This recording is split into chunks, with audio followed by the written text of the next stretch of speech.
the way. This is the way. Welcome back to the QC. My name is Swanka Burnett. I'm your host, and I am happy and excited to welcome Federica Carlino to the channel today. Welcome, Federica. Thank you for having me. Yeah, absolutely. How's everything going? All good. All good. Good. And are you in Abu Dhabi right now? Yes. Very nice. Very nice. Okay. So what's that? Very hot. Yeah, no, it's actually I'm in DC and it's hot here. It's about 90 degrees here as well, so it's pretty hot. Yeah, I bet. Yeah.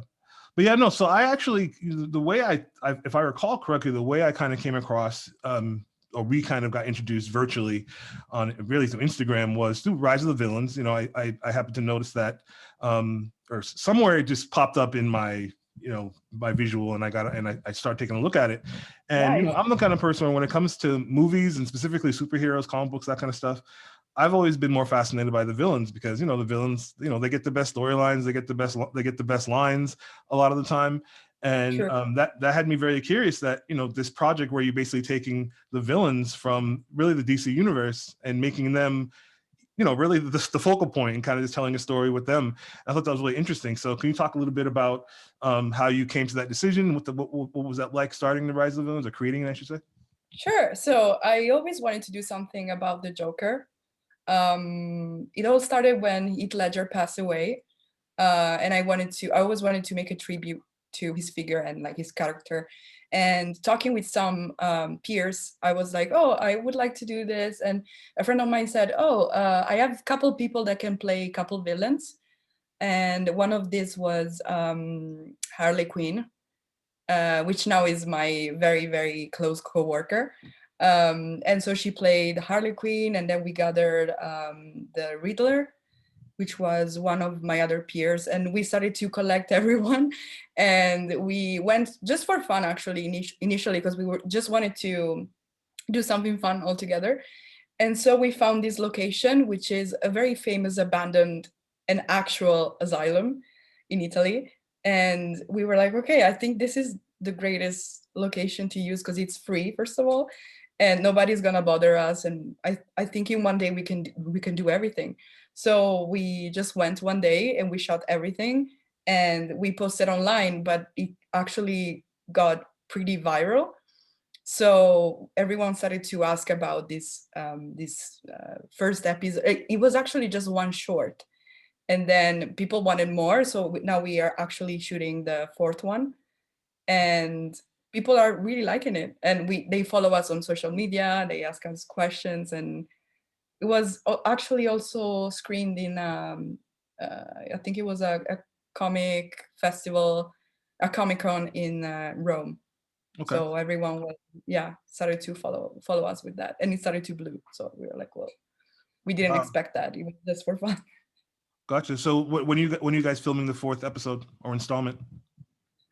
We started in 2019, but then COVID happened. And then because I was living in LA earlier, but with COVID, I moved here. And then I got to go back in Italy in July last year, and we finished it. And now I'm editing it, and we have to shoot another chapter, hopefully this summer. We're not sure. Okay, so you're hoping to shoot this summer, the fourth episode? Yeah, I might get back to Italy for a couple of months again, so we might do that. Okay, great. Well, yeah, that'll be awesome. So you also directed the award-winning short Monsters Club, which is also just like Rise of the Villains, available to stream on YouTube right now. So guys, go check that out and make sure you follow Federica on all her platforms. I'll post that stuff on screen. So tell me about. So I watched the Monsters Club. I watched it actually earlier today, and I enjoyed it. And I was wondering, what was the thought process behind that? How did you come to develop that story? Just talk a little bit about that process. So I wanted to focus on how fame can lead you to do very, very dumb stuff just for fame for those 15 minutes. And especially you can see that in the main character because he's the lead of this entire story.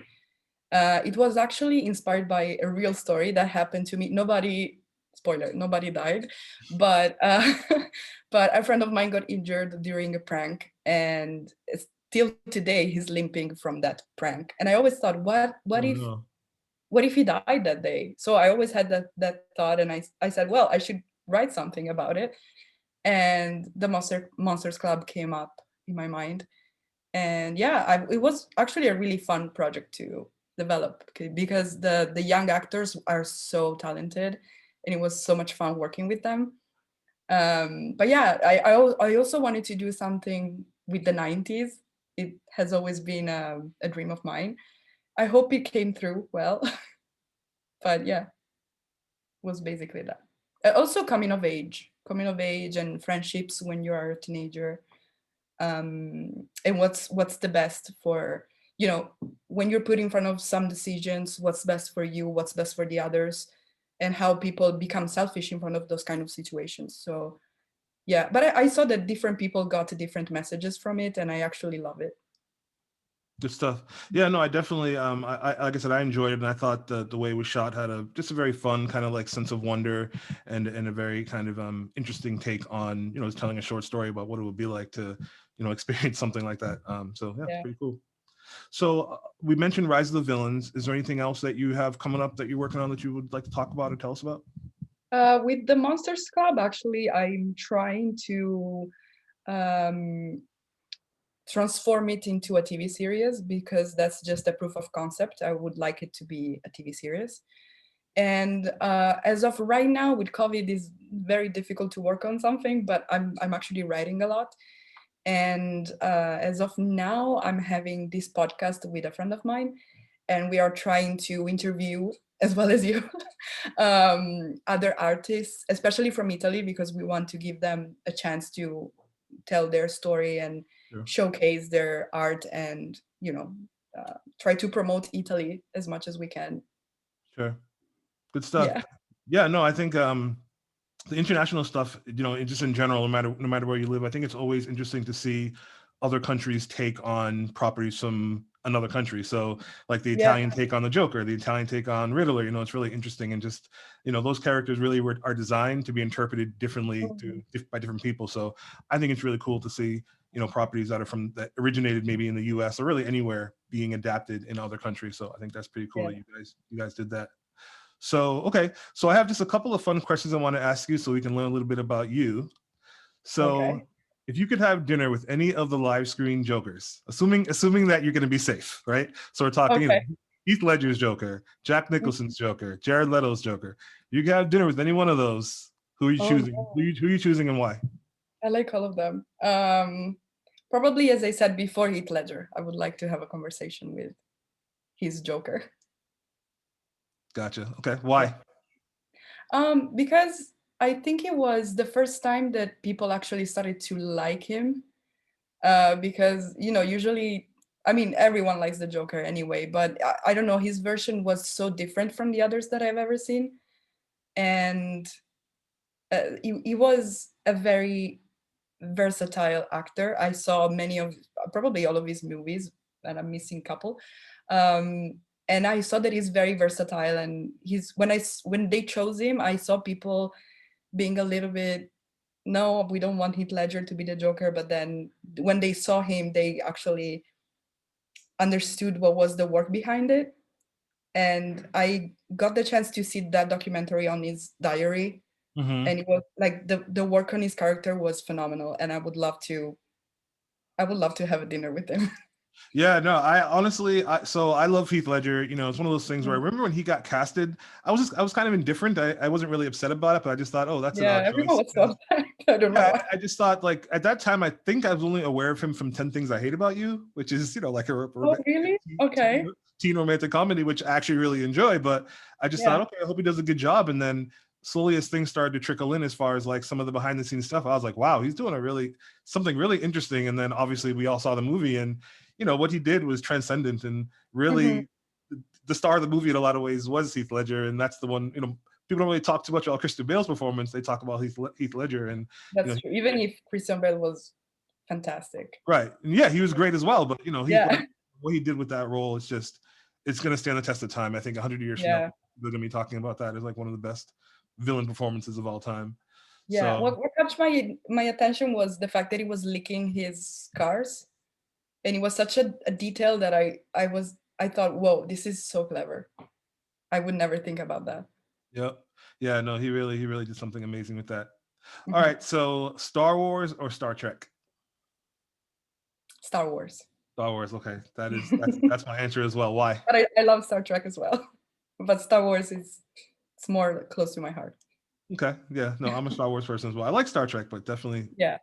definitely won't miss a Star Wars movie. Whereas Star Trek, like I can take it or leave it. Okay.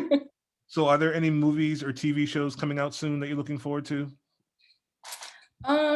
Well, at this moment, I'm very obsessed with The Crown. I'm very obsessed with it. It's so well done, and probably the new Stranger Things season. Mm-hmm. Mm, That's probably my favorite show, honestly. Like of like modern television, Stranger Things yeah, is probably my favorite show. yeah, I love that show. Duffer Brothers. Like, it was so sad that we didn't get a season 4 with the pandemic, but I know it's coming, and they've been kind of. I know yeah, you've noticed they've been doing more marketing lately with it. yeah. So yeah, The last teaser trailer was great. yeah. No, I can't wait for that. I'm pretty excited Yeah, about it. Cool, good stuff. Well, listen, Federica, we really appreciate you coming on and talking to us about Rise of the Villains and the Monsters Club and the amazing work you're doing as a director, as an actress, as a casting director. We appreciate it. And, I know as things continue to develop and hopefully with the pandemic, as things start to ramp back up as far as filming and that kind of stuff, yes, hope you'll come back on and talk to us about what you're doing. And, we'll have a conversation then and, keep the relationship going. that will be a pleasure. Good stuff. Well, Thank thank you, you so much. Federica. Thank you again. Thank you.